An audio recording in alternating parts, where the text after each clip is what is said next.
একটা কথা কারো যদি বলার ইচ্ছা থাকে প্রকাশ করতে পারেন এখানে, পরে কিন্তু বলতে পারবেন না যে আমি তো বলতে চাইছিলাম, আমাকে বলতে দেওয়া হয় নাই, বলা যাবে না। অনেকগুলো সিচুয়েশনের মধ্যে দিয়ে আমাদের যেতে হবে। আমাদের এই সময় ঐক্যবদ্ধ হয়ে থাকার প্রয়োজন। সাংবাদিক এবং অভিনয় শিল্পী আমরা একই মাধ্যমের, আমরা একে অপরের পরিপূরক। সর্বোচ্চ সহযোগিতা আমাদের পক্ষ থেকে আপনারা পাবেন, আর আর আপনাদের পক্ষ থেকে সর্বোচ্চ সহযোগিতাটুকু আশা করছি, কারণ প্রতিটা মুহূর্তে আমাদের একে অন্যকে লাগবে। আর অভিনয় শিল্পী সংঘ বরাবরই তার অভিনয় শিল্পীদের স্বার্থ সংশ্লিষ্ট বিষয়গুলো সব সময় দেখে এসছে। অতীতে আমাদের অগ্রজরা যে কাজগুলো আমাদের জন্য রেখে গেছে, কিছু অসম্পূর্ণ কাজ আছে, সেগুলো আমরা এগিয়ে নিয়ে যাব এবং সামনে অনেক কিছু চ্যালেঞ্জের সম্মুখীন হতে হবে, কারণ একটা অস্থিতিশীল পরিস্থিতির মধ্যে দিয়ে আমাদের হয়তো যেতে হতে পারে।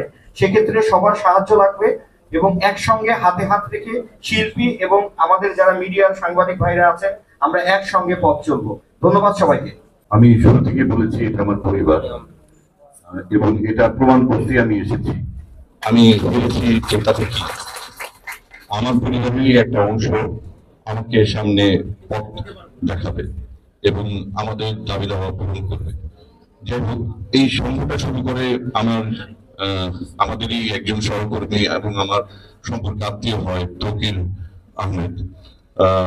উনি চেয়েছিলেন যে যোগ্য নেতৃত্ব, যোগ্য শিল্পী এই সংগঠনটিকে পথ দেখাবে, এবং আজকে যারা জিতেছে আমি মনে করি যে এরাই যোগ্য। হ্যাঁ, এবং এরা সামনে আমাদেরকে ছায়া, আমাদের মাথার উপর ছায়া হয়ে থাকবে। আমরা কখনো নিজেদেরকে অসহায় ভাববো না, একা ভাববো না। আমার তো এখনো মনে হয় ওই অপুর ওই টিভিসিটা জামালের বউ এত ফর্সা হইলো কেমনে রে, আমি তখন থেকেই অপুর ভাবতো। হ্যাঁ, তো আজকে অন্যের ভুল নিয়ে আলোচনা না করি। হ্যাঁ, তো যেটা হচ্ছে, সবাই ভালো থাকবেন এবং সবার জন্য অনেক অনেক শুভকামনা। আমি অত্যন্ত খুশি হয়েছি এবং এইবারের যে নির্বাচন এবং এইবারের যে অভিনয় শিল্পী সংঘের ভোটাররা তারা তাদের যোগ্য নেতৃত্ব চিনে নিতে পেরেছে, সেই জন্য আমি ভোটারদেরকে প্রথমে আমার অন্তরের অন্তঃস্থল থেকে মোবারকবাদ জানাচ্ছি। ভোটাররা কখনো যোগ্য প্রার্থীকে চিনতে ভুল করে না, তারা ঠিক কাজটি করেছে এবং ঠিক জায়গায় তাদের প্রার্থীকে তারা নির্বাচন করেছে, এটা হচ্ছে প্রথম কথা। আর এখানে আপনারা সকলেই জানেন যে অভিনয় শিল্পী সংঘ যে শুরু হয়েছিল, যে চারজন, সেই চারজনের মধ্যে এখানে আজিজুল হাকিম উপস্থিত আছে, তৌকির আছে কিনা জানি না, আজিজুল হাকিম যেহেতু উপস্থিত আছে, তো আমাদের সকলের এই যে চারজন, এই আমাদের একটা সবসময় ঐকান্তিক ইচ্ছা থাকে যে কমিটিটা, এটা তৌকিরের মাথা থেকে এসেছিল অভিনয় শিল্পী সংঘের যে স্বপ্নটা, পরবর্তী সময় আমরা সবাই মিলে এটাকে বাস্তবায়ন করেছিলাম। তো আমাদের সবসময় ইচ্ছা থাকে যে আমাদের কেউ না কেউ এটার সঙ্গে যুক্ত থাকুক। অতীতে আমি ছিলাম, তৌকির ছিল, জাহিদ প্রথম দিকে ছিল, এখন হাকিম সংযুক্ত হয়েছে। আমি খুব খুশি হয়েছি যে অভিনয় শিল্পী সংঘের প্রতিষ্ঠাকালীন যে সদস্যরা, যারা প্রতিষ্ঠাতা, তাদের মধ্যে একজন এই কমিটির সাথে সংযুক্ত আছে।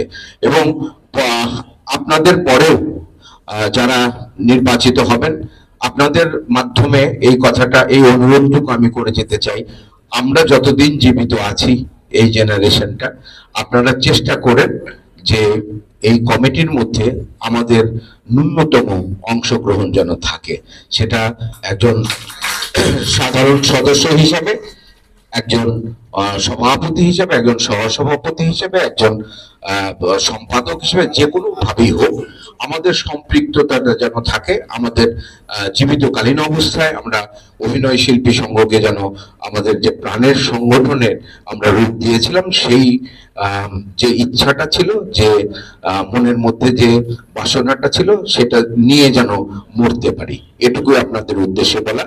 আর অভিনয় শিল্পী সংঘ এবং ডিরেক্টরস গিল্ড পারস্পরিক ভাবে আমরা একত্রে কাজ করে যাব এবং বর্তমান যে সংকটগুলো আছে, সেই সংকটগুলোর সুষ্ঠু সমাধান আমরা করতে পারবো বলে আমার দৃঢ় বিশ্বাস। কারণ এখানে যোগ্য নেতৃত্ব এসেছে, আমাদের পক্ষে আমাদের কাউকে কোনোভাবেই কেউ আটকে রাখতে পারবে না। আমরা আমাদের সমস্যার সমাধান দুই ভাই মিলে, দুটো সংগঠন মিলে আমরা একত্রিত হয়ে যদি যাই, তাহলে বাংলাদেশের কোনো সংগঠন নাই এই জাতীয় যে সংগঠনগুলো আছে এত শক্তিশালী। সুতরাং আমরা ওই ভ্রাতৃত্বের জায়গার আহ্বান জানিয়ে আমি আমার বক্তব্য শেষ করছি।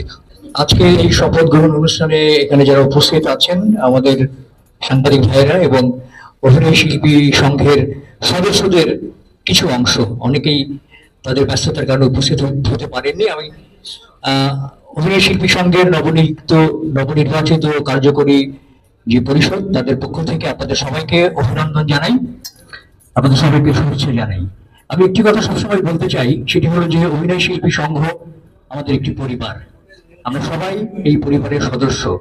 আজকে পরিবারের সদস্য হিসেবে আমাদেরকে দায়িত্ব দেওয়া হয়েছে, দায়িত্ব পালন করবার জন্য। যে শিল্পীরা আছেন এই সংঘের, তাদের প্রত্যেকের দুঃখ, বেদনা, ভালোবাসা, আশা, আকাঙ্ক্ষা এগুলোকে নিয়ে আমরা যেন সামনের দিকে কাজ করতে পারি, শিল্পীদের কল্যাণে যাতে কাজ করতে পারি, সেই গুরু দায়িত্ব আজকে আমাদের সবাইকে দেয়া হয়েছে। আমি এই দায়িত্ব মাথায় পেতে নিয়েছি। আশা করব যে সবাইকে সাথে নিয়ে, যে এই সংঘের যেসব শিল্পীরা আছেন, সদস্যরা আছেন, প্রত্যেকের মতামত নিয়ে আমরা এই সংঘকে আরো অনেক বেশি শক্তিশালী করব, এই প্রত্যয় ব্যক্ত করে সবাইকে আমার অভিনন্দন জানিয়ে আমার বক্তব্য শেষ করছি। ধন্যবাদ সবাইকে। দুইটা কথা কারো যদি বলার ইচ্ছা থাকে প্রকাশ করতে পারেন এখানে, পরে কিন্তু বলতে পারবেন না যে আমি তো বলতে চাইছিলাম, আমাকে বলতে দেওয়া হয় নাই, বলা যাবে না। আমরা একটু বলে দেই, যেহেতু দুইজন নারী আছেন, আমরা তো ভাইয়াদের কথা, আচ্ছা। আমাদের একজনকে দেন তাহলে হয়। আচ্ছা আচ্ছা, কে বলবে? না, নারী নারী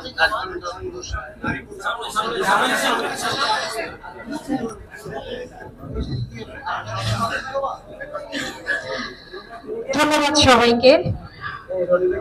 প্রথমে আমি আল্লাহ পাকের কাছে শুকরিয়া করছি যে আমার প্রাণের সংগঠন অভিনয় শিল্পী সংঘের আমাকে একজন প্রতিনিধি নির্বাচিত করার জন্য সাহায্য করেছেন। তারপরে আমি ধন্যবাদ জানাই আমার শিল্পী ভাই বোন ও বন্ধুদের, যারা আমাকে এত ভালোবাসা দেখিয়েছেন, ভালোবেসে আমাকে তাদের পাশে রেখেছেন। সবাইকে অনেক অনেক ধন্যবাদ এবং আমার কৃতজ্ঞতা। আমি সবার কাছে আসলে অনেক কৃতজ্ঞ যে আমাকে অভিনয় শিল্পীদের পাশে থেকে কাজ করার সুযোগ করে দিয়েছেন, তাদের কল্যাণে কাজ করার সুযোগ করে দিয়েছেন।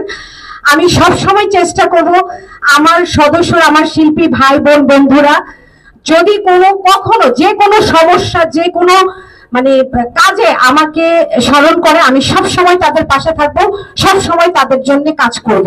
ধন্যবাদ সবাইকে, আমার জন্য সবাই দোয়া করবেন।